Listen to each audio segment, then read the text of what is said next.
Fitness कडे कालच मी माझ्या धाकट्या मुलाला सांगत होते, म्हटलं आता हे सगळं झालं ना उत्तरचं, की मग मला वेट्स वगैरे सुरू करायला पाहिजे. आणि मी चालणं तर बंदच केलंय, ते पण सुरू केलं पाहिजे. कारण खरंच वेळ नाही मिळत अजिबात. कारण घरची इतकी कामं असतात, ती करून आपल्याला बाहेर पडावं लागतं ही कामं करण्यासाठी.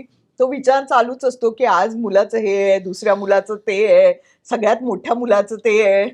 म्हणजे राणाजी.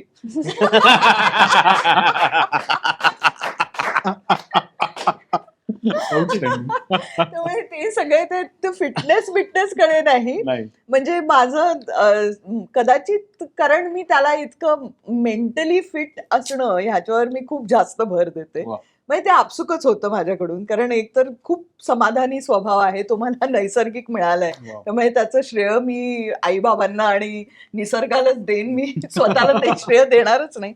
पण त्याच्यामुळे जे स्माईल तुम्हाला दिसतं आणि जे आवडतं ते त्या कारणासाठी आहे. आणि अर्थात ह्या गोष्टी, की मला हे जे काही घरचे संवाद आहेत किंवा मित्र-मैत्रिणींबरोबर, सहकलाकारांबरोबर वेळ घालवणं, चांगले एकमेकांबरोबर विचार शेअर करणं, आणि ह्या सगळे चांगले मोमेंट्स म्हणजे छोट्या-छोट्या गोष्टींमध्ये मला आनंद मिळतो. तर त्या गोष्टींचं एक स्वागत करणं रोज उठून. तर त्या सगळ्या गोष्टींमुळे मी अशी आनंदी राहते. पण मला वाटतं की खूप म्हणजे फिटनेसचा आणि माझा तर अगदीच 36चा आकडा आहे. म्हणजे मला नाहीच आवडत. फिजिकल एक्सरसाइज हा प्रकार जो आहे, तो मला अजिबात आवडत नाही. आणि पोट कमी कसं करायचं हा खूप मोठा प्रश्न आहे माझ्या आयुष्यातला. आणि ते जेव्हापासून मुलं झाले तेव्हापासून तो आज तागायत आहे. म्हणजे किती वर्ष झाली आता. आणि आता तर माझी मुलंच म्हणतात, "कशाला कमी करायचंय पोट? ते आमचं प्रथमम गृहम आहे." असं.